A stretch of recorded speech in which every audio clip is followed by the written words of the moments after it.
Hey, good morning, guys. It's Goose here, and welcome to STN Stock Talk with Ricky and myself. Good to be back. Missed you all yesterday. Heard Ricky put it down as always. TRVG, great trade he had. Some really good ones as always. The homework is insane. Super. Again, good to be back. Sorry about it. We had a little technical issue. That's why we're about a minute or two late, but we're here and ready to roll. Busy morning, so I'll make it quick. Just get through some of the basics. Obviously, we know that nothing that we're talking about this morning is any type of solicitation. Read the disclaimer, do your own homework. We're here to just give you ideas and thoughts and all the stuff going on in the market today. So we're going to get right into it. And I'm going to start off with Ricky and get going because I know we're a little bit late. So Ricky, why don't you just jump right into yours? I know you got a couple good ones, and I'll be back with you guys in a few minutes. Thanks a lot, Goose. It's great to have you back, buddy. So the first thing I'm going to talk about, guys, is the Ricky tip, the turd in play of the day, going to be EYPT. So pull up the chart here, and you can see we're getting extended on the daily. A lot of charts lately have been looking like this, and you can't help but think a lot of people are just getting short way too early and getting squeezed out. So don't be a stubborn short, guys. The lowdown on them, we got 13 million cash at the end of the year. They burned almost 2 million a month, so they most likely only have a few months of cash remaining. They got about 600,000 warrants with an average price of $2.50, and they still have a few million remaining on their ATM.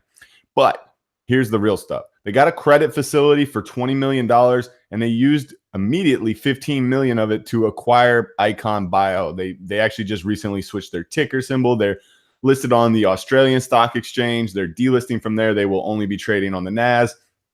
But there's some requirements to this credit agreement, and one of them being they need to maintain $4 million of cash and cash equivalents minus the accounts payable that are 90 days or more past due. So on top of that, if they don't raise 20 million or more in an offering before February of next year, they're going to be required to maintain $24 million in cash and cash equivalents. So they also gave the lender 400,000 warrants with a sliding exercise price that's going to depend on the stock price at the time of issuance. So that credit agreement's really putting them in a bind as far as what they can do with their cash. Like, they don't have any cash right now, and they have to maintain those levels. They're also just recently, late March, they did an 8.6 million unregistered share private placement, and the shares that they issued were valued at $1.10 a share. And this was considered the first tranche of the private placement. The second tranche is going to be coming up shortly, and they have to get stockholder approval because they're going to be issuing quite a bit more common. $25 million is what they'll be raising from the second tranche, and then they're also going to have $25 million in warrants. The common stock for this upcoming tranche, the value of the stock is going to be the lower of either $1.26 a share or a 20% discount to the volume-weighted average price of the previous 20 prior trading days prior to the closing of this second tranche. The warrants are going to be the same, except the exercise price is $1.43 or a 20% discount to the volume weighted average of the previous 20 days prior to the exercise, not the closing. But both of them have a floor price at 88 cents a share. Now, keep in mind that the shares that they did for the first tranche were unregistered, so they can't be sold yet. And there was like 8 million of them, right? But the second tranche, there's some things in the filings that say that the second tranche will have to be registered rather quickly once they get that done. They have, I think, a 45 million OS, not a whole lot of insider or institutional holdings. So I honestly think that this run is overblown. I'm not going to get front side on it or whatever, but it's not a super low float. And there is a lot of reasons for this price to retrace quite a bit eventually. That being said, you guys got to play the levels. So you see we did just break out on a 52-week level, but it didn't hold it and it retraced. I'm looking to actually short as close to yesterday's high day as possible after it shows me a lower high and then triggers my short. If you guys don't know how I trade these, come over to stocktraders.net. I'm always happy to discuss these things with you. Let's move on, guys. The next thing on my list is TZOO, and this one's only on my list because yesterday it extended quite a bit. At its highs, it was over 8 times its average trading range or average true range. It was an earnings winner. So I'm not going to just jump on it. It did break 10. It retraced under it. I want to see how it acts to 10 today. If it wants to get through 10 and hold, fine. I'll wait for 11. But I do think eventually today is going to be a retrace on it at some point. The next one I'm looking at, guys, is CRK. Now, this one had news, but the news is from a deal that was done last month, or I think maybe the beginning of this month. Anyway, the deal they just did was with Arcona, which is Jerry Jones' company, the owner of the Dallas Cowboys. They had 16 million shares outstanding, 10 million of them held by insiders, so they have a small float. It's like 6 million. In the Arcona deal, they issued 88.6 million brand new shares. So the OS is much larger, but the float's still the same. Now, when I wrote this up, guys, the stock was trading under 6. And what I wrote down was the crazy thing is that the valuation of the shares they gave to Jerry Jones's company was $7 a share. So maybe not today, but eventually I think this thing goes to 7. Bingo. We're already there. Let's see if we can extend, guys. I think this thing is going to give us a retrace if it pushes anywhere near 9 or 10. If it goes to 10, you know your boy's going to be licking his chops trying to get in there and find a good spot to short. The last thing I want to point out, guys, is here, HEAR. And the only thing I want to point out is there's this interesting trend that's been building. Everyone knows it's a turd. Typically, this is a Ricky tip, but the way it's been holding, I'm just worried, guys. I know it's a low float. They did a reverse split recently, and I would be very cautious on a short, especially if you've been swinging this thing, thinking it's going to crack. I'm not comfortable with a short on it unless it breaks 4 or unless it really rips and puts in new highs and then gets extended. That's it for me today, guys. I'm going to throw it back to my wingman. Happy to have him back. Can't wait to hear what he has to say. Take it away, Goose. Thank you, man. I appreciate it all, as always. Let me just get this out of here real quick. Sorry about that. I love the TZOO, by the way. Great idea. I'll be looking at that as well. And I think we're going to have a really busy day. It's very exciting. Make sure you check us out over at stocktraders.net. We'll be talking about all types of earnings. And obviously, we have the screen share going on live in the premium room, which I think is going to be incredible today and lit up because of all the opportunities on the earnings play. So I know we got started a little bit late. I want to jump right into my ideas today. And I'm going to start off with ABBV. This is what I'm talking about on ABBV. I kind of drew it up this morning. And what I'm looking at is I'm actually hoping that there's a chance to get into this 92.50 area. I'm not sure that's going to happen or not. And what I was looking at the daily on this thing, and it was let me blow this up a little bit more, but it was kind of in this little pocket right in here.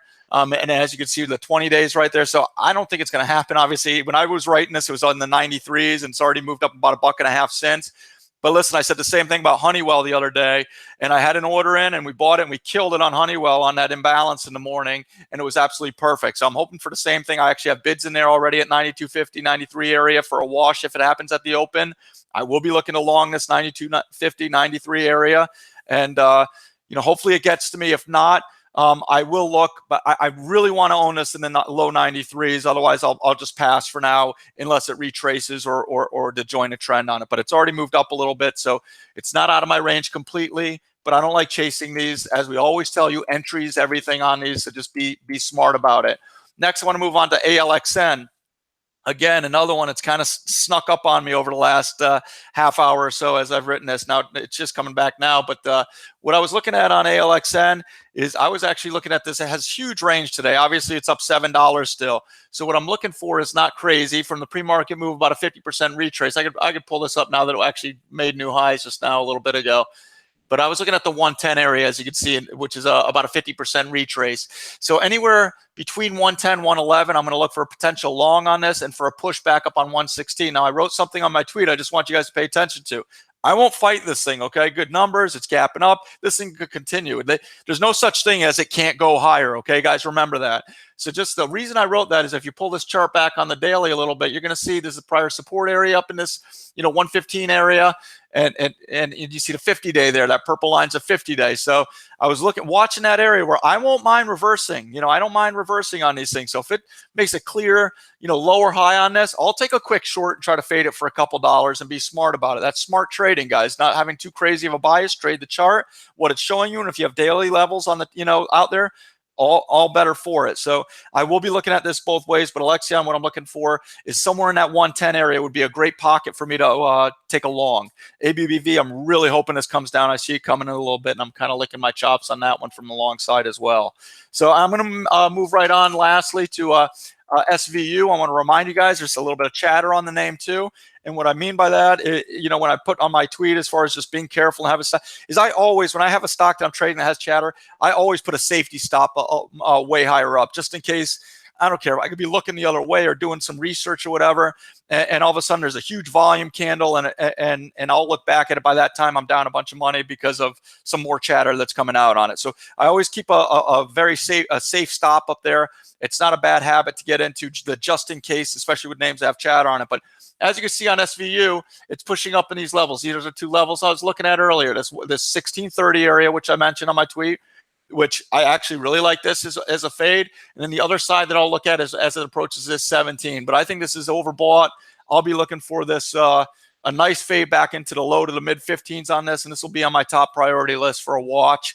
Hey guys, don't fight any of these names. There's so many things out there. It's insane. Cycle through the gappers, make sure you're catching things, look for them to retest VWAP plays. I mean, there'll be so many different ideas and plays out there. Don't get stuck in one thing and then you lose money and you got to retrade it to make the money back. Forget it, guys. Compartmentalize that, move on to the next name. That's what we do, and that's what we teach over at stocktraders.net. Come check us out. With that all being said, I'm going to turn it back over to Ricky. Let's have a great day. Today's Thursday. We look forward to seeing you guys tomorrow at 9:05. Thanks, guys.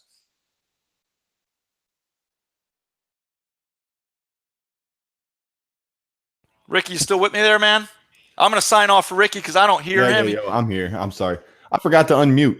Hey, there you go, buddy. I just want to point one more thing out about EYPT, and that was this morning when I was looking at it, it was hard to borrow, and I spent money on locates, and Lightspeed went and made it easy to borrow. So I'm a little upset that I wasted money, but that does also open up this play to a lot more people, maybe gives it the ability to squeeze a little bit. Maybe I get those previous day highs or somewhere close to get my short. So if you guys don't have a plan, you don't have a trade, I'm telling you, we're just giving plans out for free. So come get yourself one over at stocktraders.net. Be safe. Maintain your capital in your account. Let's go out there and crush it today, guys. Peace.